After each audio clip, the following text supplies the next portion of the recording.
Hari ini, kita akan menggali lebih dalam ke dalam satu topik yang telah menjadi perbincangan di seluruh dunia. Dajjal. Sosok misterius yang dikisahkan dalam berbagai kepercayaan dan keyakinan. Apakah Dajjal hanya mitos ataukah ada sesuatu yang lebih dalam yang perlu kita pahami? Bersiaplah untuk menyelami rahasia dan makna di balik figur ini dalam perbincangan mendalam kita hari ini. Bersiaplah untuk menggali lebih dalam ke dalam ramalan dan tanda-tanda, karena kita merenung pada kemungkinan kehancuran yang mungkin melanda. Jangan lupa untuk like, subscribe, dan tekan lonceng notifikasi agar tidak melewatkan penelusuran kita pada ketidakpastian masa depan ini. Mari kita memulai perjalanan menuju makna di balik Dajjal.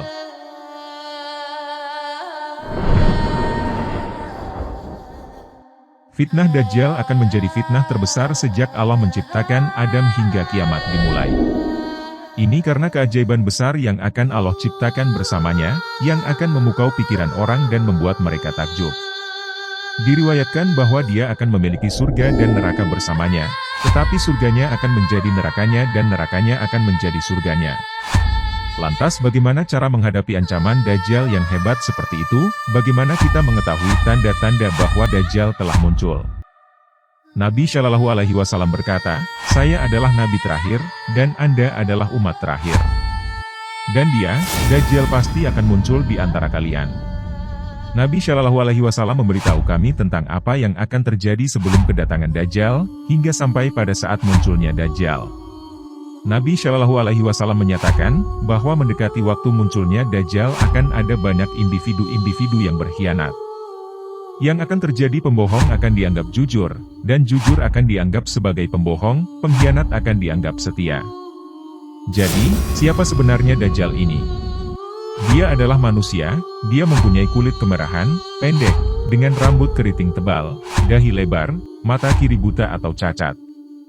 Mata ini tidak menonjol atau cekung dan akan terlihat seperti buah anggur yang mengapung.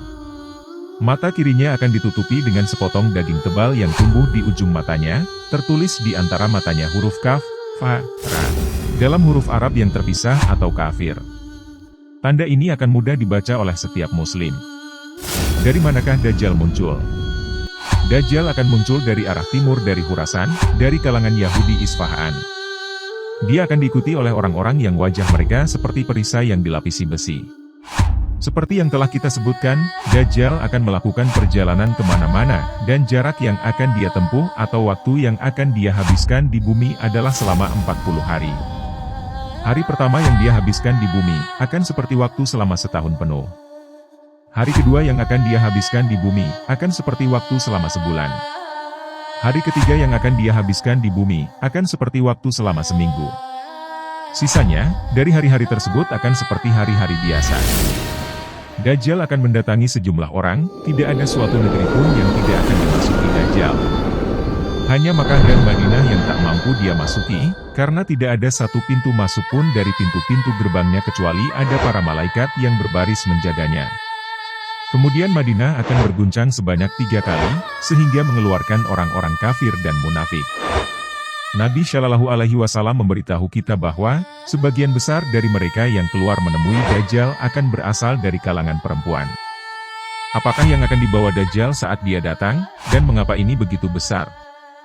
Dajjal mampu memerintah langit untuk menurunkan hujan, ketika dia memerintahkan langit untuk hujan, hujan akan turun. Seperti yang dijelaskan oleh Nabi Shallallahu Alaihi Wasallam, Dajjal akan memanggil mereka dan mereka akan mempercayainya serta mengikutinya. Kemudian Dajjal akan memerintahkan langit untuk menurunkan hujan, dan hujan akan turun, bumi akan menghasilkan tanaman, tumbuh-tumbuhan dan buah-buahan, ternak-ternak akan kembali pada mereka di sore hari dengan lambung yang lebar dan kantong susu yang penuh dengan susu. Kemudian, dia akan datang kepada suatu kaum lain dan akan memanggil mereka, tetapi mereka akan menolaknya. Apa yang akan terjadi ketika mereka menolaknya?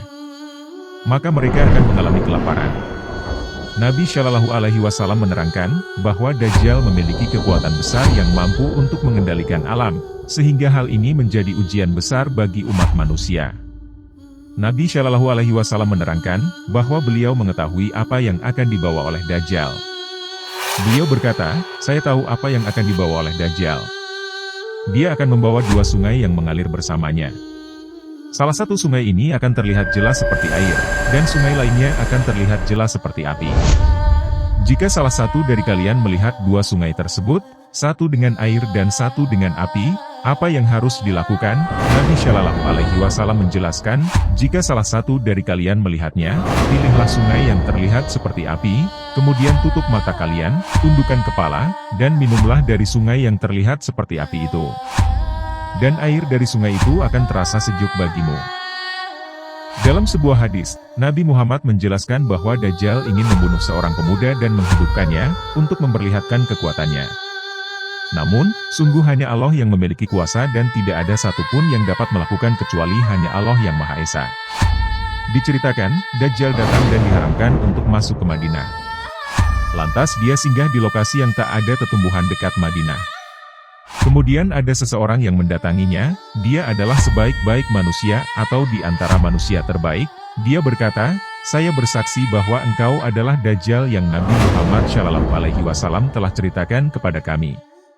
Kemudian Dajjal mengatakan, apa pendapat kalian jika aku membunuh orang ini lantas aku menghidupkannya?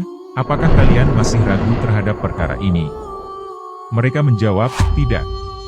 Maka Dajjal membunuh orang tersebut kemudian menghidupkannya. Namun orang tersebut tiba-tiba mengatakan, ketahuilah bahwa hari ini, kewaspadaanku terhadap diriku tidak sebesar kewaspadaanku terhadapmu.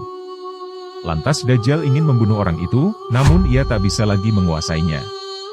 Dajjal menyatakan bahwa dia bekerja sama dengan setan untuk menyesatkan umat manusia. Dalam hadis, dijelaskan pula bahwa Dajjal mengaku dapat membangkitkan orang yang telah mati untuk menarik pengikut yang dapat mempercayainya. Dia berkata kepada seorang laki-laki, pikirkanlah olehmu, sekiranya aku dapat membangkitkan ayah dan ibumu yang telah mati, apakah kamu akan bersaksi bahwa aku adalah Tuhan? Laki-laki tersebut menjawab, iya. Kemudian muncullah setan yang menjelma di hadapannya dalam bentuk ayah dan ibunya, maka keduanya berkata, wahai anakku, ikutilah dia, sesungguhnya dia adalah Tuhan. Setelah memahami bahwa berbagai fitnah Dajjal adalah seburuk-buruknya fitnah di akhir zaman, maka seluruh umat muslim perlu berhati-hati dan menghindari fitnah tersebut di kemudian hari. Dalam hal ini, Nabi Muhammad menganjurkan beberapa amalan yang dapat melindungi dan menghindarkan Anda dari fitnah Dajjal.